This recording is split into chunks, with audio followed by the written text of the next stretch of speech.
ಕಾಂಗ್ರೆಸ್ ಬಂಡಾಯ ಅಭ್ಯರ್ಥಿಯಾಗಿ ನಾಮಪತ್ರ ಸಲ್ಲಿಸಿದ್ದ ಸಾದಿಕ್ ಪೈಲ್ವಾನ್ ಮನೆಗೆ ಮಾತ್ರ ಅಲ್ಲ, ಅಲ್ಪಸಂಖ್ಯಾತ ಮುಖಂಡರಾದ ದಾದು ಸೇಠ್, ಎಬಿ ಹಬೀಬ್ ಸಾಬ್, ಸೈಯದ್ ಸೈಫುಲ್ಲಾ ಮನೆಗೆ ಭೇಟಿ ನೀಡಿ ಅಲ್ಪಸಂಖ್ಯಾತರನ್ನ ವಿಶ್ವಾಸಕ್ಕೆ ತೆಗೆದುಕೊಳ್ಳುವ ಕೆಲಸ ಮಾಡಿದ್ರು. ಸಚಿವ ಎಸ್ ಮಲ್ಲಿಕಾರ್ಜುನ್ ಅವರು ನಮ್ಮ ಜೊತೆ ಇದ್ದಾರೆ. ನಾನು ಅವ್ರನ್ನೇ ಮಾತನಾಡಿಸ್ತಾ ಹೋಗ್ತೀನಿ. ಸರ್, ದಿನದಿಂದ ದಿನಕ್ಕೆ ಚುನಾವಣೆ ಕಣ ರಂಗೇರ್ತಾ ಇದೆ.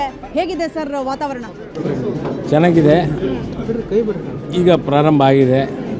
ಎಲ್ಲ ಸಮಾಜದವರು, ಎಲ್ಲ ನಾಯಕರುಗಳು, ನಮ್ಮ ಕಾಂಗ್ರೆಸ್ ಪಕ್ಷದ ಎಲ್ಲ ಕಾರ್ಯಕರ್ತರು ಎಲ್ಲರೂ ಸೇರಿ ಒಗ್ಗಟ್ಟಿನಿಂದ ಚುನಾವಣೆಯನ್ನು ಮಾಡ್ತಾಯಿದ್ದೀವಿ.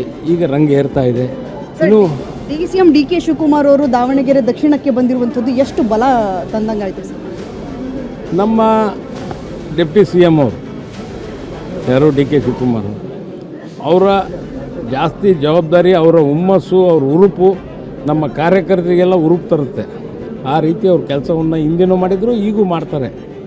ಆ ನಿಟ್ಟಿನಲ್ಲಿ ಅವರ ಒಂದು ಹುಮ್ಮಸ್ಸಿನಿಂದ ನಮ್ಮ ಕಾರ್ಯಕರ್ತರು ಇನ್ನೂ ಹೆಚ್ಚಿನ ರೀತಿಯಿಂದ ಈ ಒಂದು ಚುನಾವಣೆಯಲ್ಲಿ ಪಾಲ್ಗೊಂಡು ನಮ್ಮ ಕಾಂಗ್ರೆಸ್ ಪಕ್ಷಕ್ಕೆ ಮತವನ್ನು ಹಾಕ್ಸೋಕ್ಕೆ ಅವ್ರದ್ದು ಸಾಕಷ್ಟು ಪ್ರಯತ್ನ ಇದೆ. ಸರ್, ಬಂಡಾಯದ ಬಿಸಿ ಇತ್ತು ಕಾಂಗ್ರೆಸ್ಗೆ, ಈಗ ಶಮನ ಆಗಿದೆಯಾ? 1-2% ಇದೆ. ಪೂರ್ತಿ ಆಲ್ಮೋಸ್ಟ್ ಆಲ್ ಪೂರ್ತಿ ಶಮನ ಆಗಿದೆ. ನಮ್ಮ ಲೀಡರ್ಸ್ ಸಲೀಂ ಅಹಮದ್, ತನ್ವೀರ್ ಶೇಠ್, ಮುಸ್ಲಿಮ್ಸ್, ಸಾದಿಕ್ ಪೈಲ್ವಾನ್ರು ಎಲ್ಲರೂ ಒಂದು ಜಾಗ ಕೂಡಿದ ಮೇಲೆ ಶಮನ ಒಂದು 95 to 96% ಶಮನ ಆಗಿದೆ. 2-3% ಇನ್ನೂ ಒಂದು ಸ್ವಲ್ಪ ಸಿಟ್ಟಿದ್ದಾರೆ ಜನ. ಅವರು ಬರ್ತಾ ಎಲೆಕ್ಷನ್ ಹತ್ರ ಬಂದಂಗೆ ಆ ಕಮ್ಯುನಲ್ BJPಗೆ ಸೋಲಿಸ್ಬೇಕಂತ ಕಾಂಗ್ರೆಸ್ ಜೊತೆಗೆ ಎಲ್ಲರೂ ಬರ್ತಾರಂತ ಸಂಪೂರ್ಣ ವಿಶ್ವಾಸ ಇದೆ ಮೇಡಮ್. ಸರ್, ಅಲ್ಪಸಂಖ್ಯಾತರಿಗೆ ಟಿಕೆಟ್ ಕೊಡಲಿಲ್ಲ ಅನ್ನುವಂಥ ಬೇಸರ ಇಲ್ವಾ? ಇದೆ ಮೇಡಮ್. ನೆಕ್ಸ್ಟ್ ಮತ್ತೆ ಕೇಳ್ತೀವಿ ಟಿಕೆಟ್. ಈಗ ಹೈಕಮಾಂಡ್ ಡಿಸಿಷನ್ ಅದು.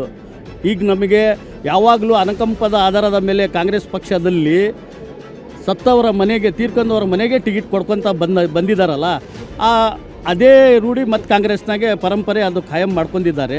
ಈಗ ಅಲ್ಲೂ ಕೊಟ್ಟಿದ್ದಾರೆ, ಇಲ್ಲೂ ಕೊಟ್ಟಿದ್ದಾರೆ. ಅದು ಹೈಕಮಾಂಡ್ ಡಿಸಿಷನ್ನಿಗೆ ಎಲ್ಲರೂ ಬದ್ಧರಾಗಿದ್ದೀವಿ. ಅಲ್ಪಸಂಖ್ಯಾತರಿಗೆ ಟಿಕೆಟ್ ಕೊಡದೇ ಇರುವಂಥದ್ದು ಇನ್ನೂ ಕೂಡ ಬೇಸರ ಇದೆಯಾ? ಏನಿಲ್ಲ ಮೇಡಮ್, ಏನಿಲ್ಲ, ಅದು ಆ ಥರ ಏನಿಲ್ಲ.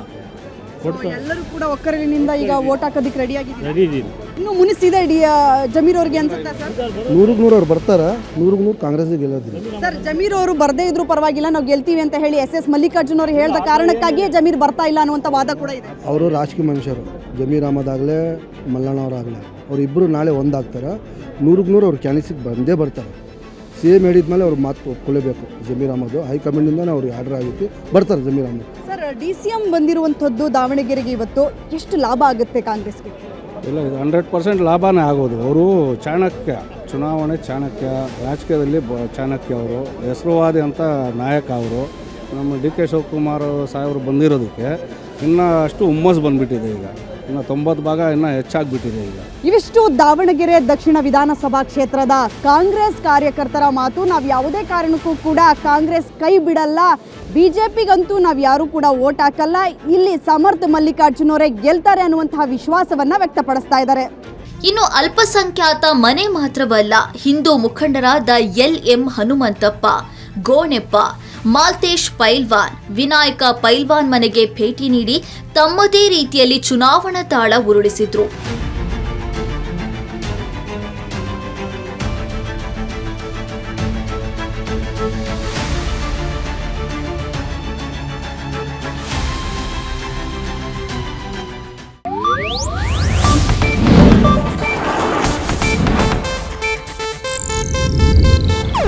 ಇದು ಏಷ್ಯಾನೆಟ್ ನ್ಯೂಸ್ ನೆಟ್ವರ್ಕ್ ಪ್ರಸ್ತುತಿ.